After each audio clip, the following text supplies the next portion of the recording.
تخريج الفكر لأرباب الحجاب وحتى عنه من سماء العقل كل. السلام عليكم ورحمة الله وبركاته. وعليكم السلام ورحمة الله وبركاته.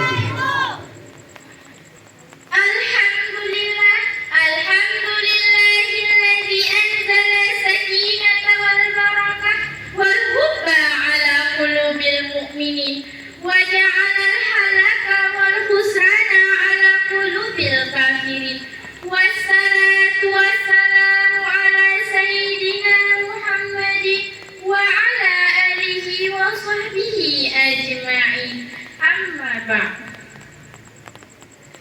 Al-Mukarram, ulama mutakaddimin, ulama mutaakhirin yang muhtabar keduanya.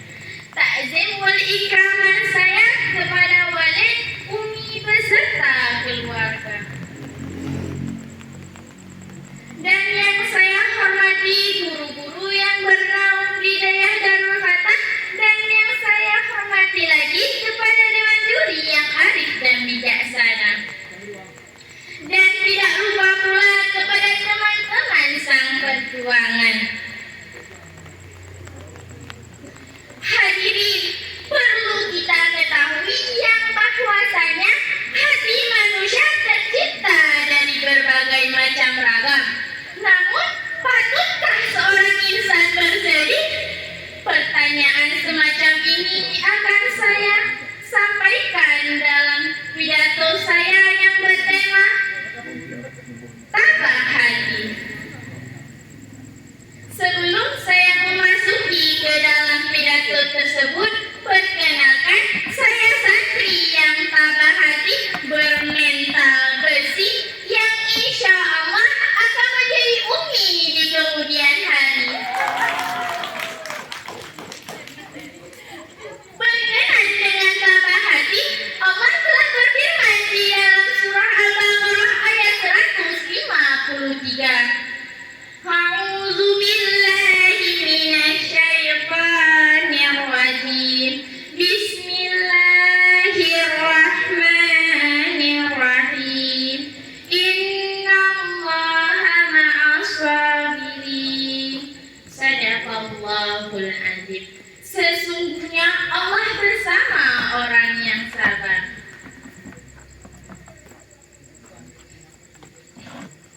Ma'asyiral muslimin wal muslimat rahimakumullah. Perlu kita ketahui syarat paling penting dalam belajar ialah sabar, yang dimana arti sabar ialah tabah hati dan bersungguh-sungguh. Bersungguh-sungguh dalam hal apa?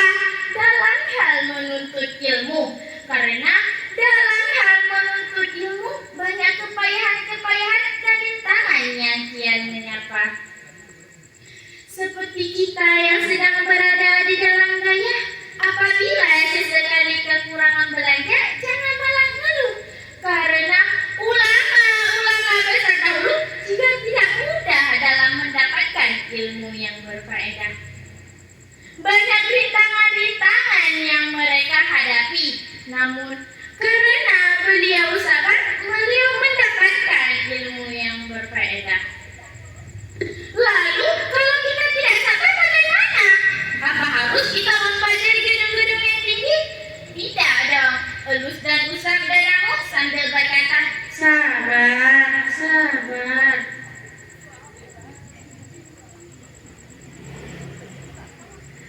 Hadirin yang dirahmati Allah, cobaan dan rintangan bukan hanya kepada manusia biasa saja seperti kita. Rasulullah saja, Habibullah, sang kekasih Allah, Allah uji dengan berbagai cobaan. Lalu, siapa yang tidak kenal Rasulullah? Demi Allah, para sahabatku, Rasulullah ialah manusia yang paling tabah hatinya. Bahkan saat beliau dimusuhi oleh pamannya sendiri, dilempari kotoran unta saat sedang khusyuk dalam sholatnya. Astagfirullah. Lantas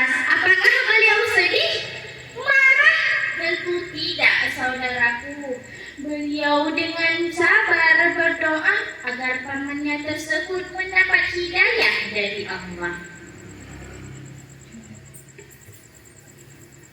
Sampai-sampai orang yang marah terus-menerus melemparinya dengan batu hingga Rasul terluka parah. Darah masih menetes. Rasulullah terluka. Apakah kalian mendengar? Rasulullah sang kekasih Allah terluka. Jika kita di posisi seperti itu, kita akan marah dan melemparinya dengan batu, membalas perbuatan yang keji tersebut. Namun, apakah Rasulullah membalasnya?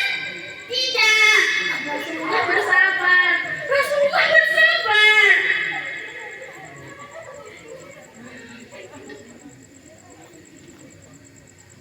Sekarang apa yang Rasul dapatkan?